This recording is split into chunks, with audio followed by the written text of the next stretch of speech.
Okay, Christina, thank you for allowing me to do your birth chart reading. I do have your birth chart wheel pulled up here and have done a little investigating, so I'm prepared to talk about your birth chart. Now, what this is basically just going to be like a personality breakdown. So, some of the benefits of that can be that you can kind of do like a SWOT analysis on your own personality based off of how the planets were aligned on the day that you were born. In this SWOT analysis, you can examine your strengths, weaknesses, opportunities, and threats. So, astrology is not always just about like using your zodiac sign as a cop out, like, oh, for example, I'm a Cancer, so I'm a crybaby, and that's just the way it is. No, it's understanding your makeup so you can better work with your energy, relate to others, and grow and develop in the areas where you may lack. So instead of saying, I'm a Cancer, I'm a crybaby, I would say, I'm a Cancer. I tend to take things personally. So maybe I'll try and work on that and understand that not everything is a personal attack. So you see how this can benefit you. And then also by understanding our own unique personalities and seeing how these readings resonate with us, it allows us to really understand and accept that everybody is made differently. Everybody goes about doing things in a different way, and we all have our own perceptions. So it allows us to better relate to others, speak to them in their language. So those are just a few things that I love about astrology. This is not going to be like a tarot card reading. I do tarot also. So I know you said like you might be going through a little bit of a hard time. So if you want like an intuitive tarot reading, I'll probably just go ahead and send you another video with one of those as well. But all that being said, let's jump in and get started on your birth chart reading. So the first thing that we're going to talk about here is your rising sign. So we can see right here where your chart starts off in the sign of Libra, the zodiac sign of Libra.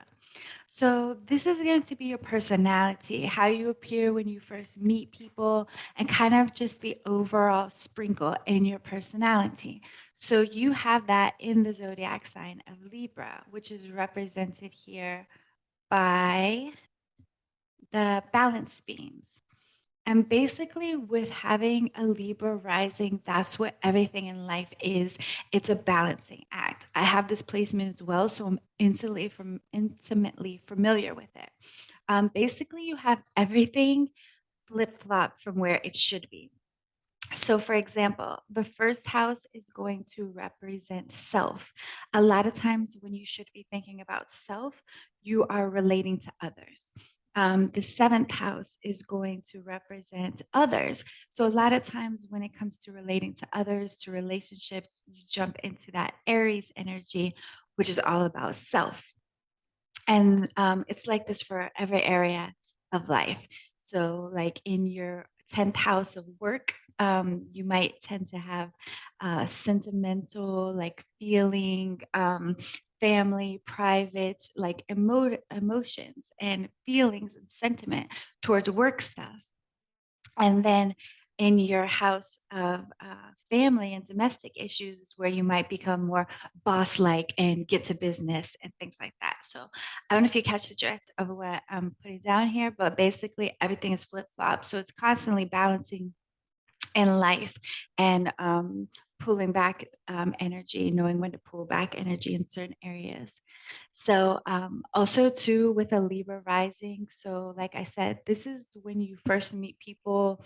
This is really going to shine through, and it's like an overall sprinkle in your personality. People sometimes call your rising sign like the mask that you wear. So a Libra rising can come across very charming, very diplomatic, very harmonious. It's ruled by the planet Venus, which is all about love and harmony and appreciation and things like that. So you're gonna be very charming and social when you first meet people and bubbly and perhaps even like a little airheaded.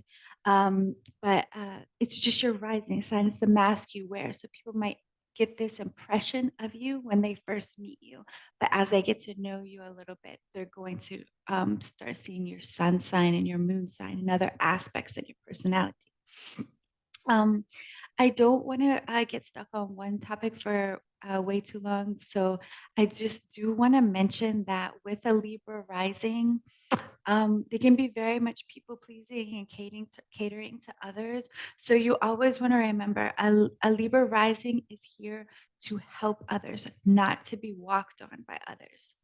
So just keep that in mind with that type of energy that you have is also the walking example of you don't know what you have till it's gone. A lot of times people don't realize your worth or your value until you walk out on them and then they really feel that hurt.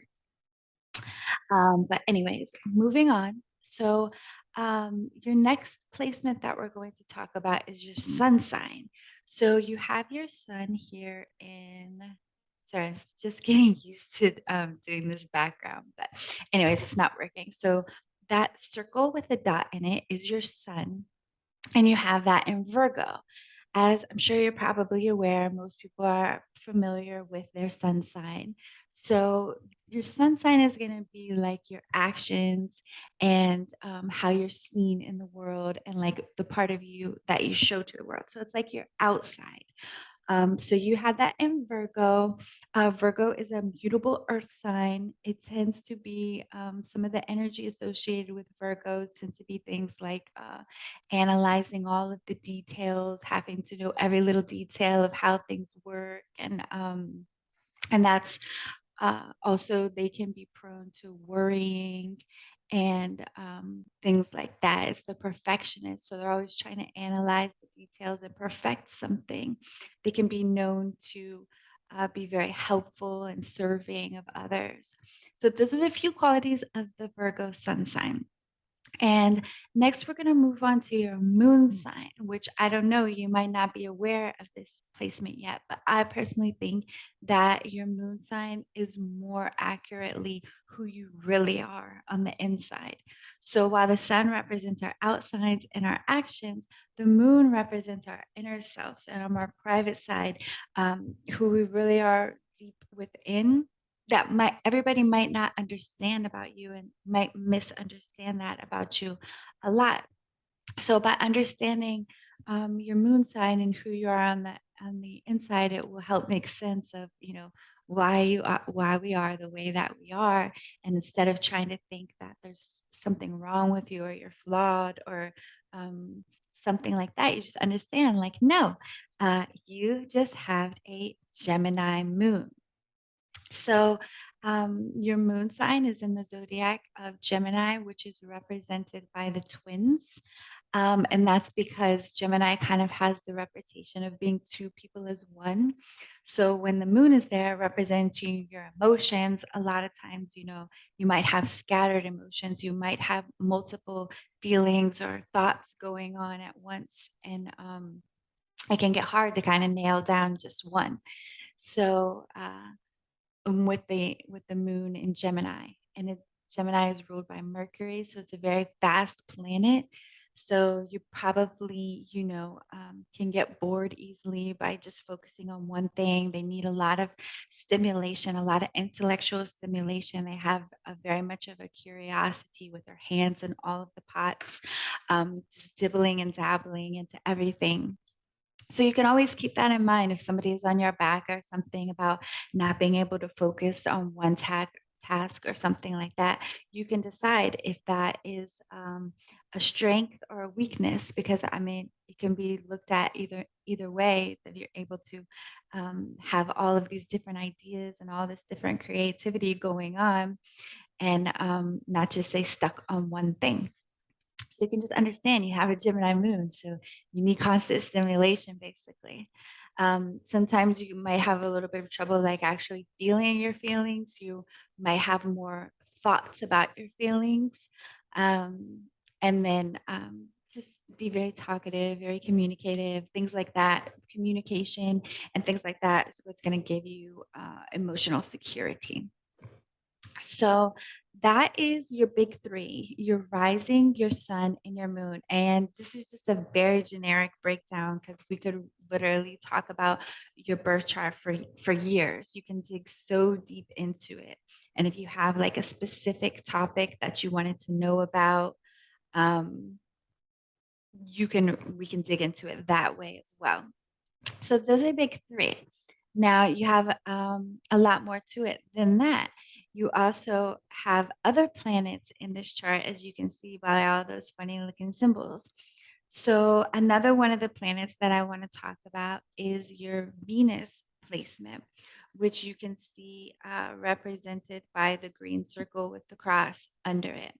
So you have your Venus, which is how you love, in the bold sign of Leo, represented by the lion. So you love like a lion. A Leo Venus, they're going to love gregaciously, which means just like rah, like very bold and over the top. Um, a Leo Venus is basically the stuff that poetry is written about. Like it's a Leo Venus energy. When you read love poems and things like that, that is Leo Venus. So in love, you're going to very much show off your partner. You're going to show them appreciation. You're going to shower them with love and affection. But also, too, that lion likes to have his ego stroked as well. So you are going to expect that back from a partner. You're going to expect, some appreciation and some love being shown back to you. So that's your Venus placement. Next, we're going to talk about your Mercury. So the Mercury is represented by that circle with the cross under it and like two little horns or whatever coming out of the circle. So your Mercury is how you think and communicate. And once again, you have this in Leo, rawr, the bold sign of Leo, the lion. So I also share this placement so I can speak on this subject very confidently.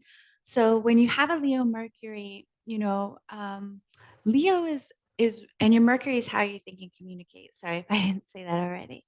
So Leo is ruled by the sun. So it's going to shine, it's going to be seen, it's going to be in the spotlight. So a lot of times when you're thinking and communicating with others, you might, be kind of like the center of attention. You're going to speak in a very entertaining way, very bold way, a very proud way. That's just the Leo energy. So whenever you're talking to people, that's how it would come across a lot of times. Now, one of the things that I do want to mention with having this placement that I share with you is a lot of times with Leo energy, since it is like the world does revolve around the sun, right? So a lot of times, we might get caught up in like seeing everything from our own perspective or relating everything back to ourselves. It is like thinking that everything revolves around us. So we want to be careful, like if our friend is talking about, how she went to how she went on a road trip to Colorado or something. We want to make sure we're giving our friend that attention and talking about her trip and not accidentally like turning it back to us and how we went to the Grand Canyon and did skydiving and all of that. So that's a little bit of a thing to watch out for with the Leo Mercury. Next, we're going to have your Mars sign. So your Mars is how you take action and go for your goals.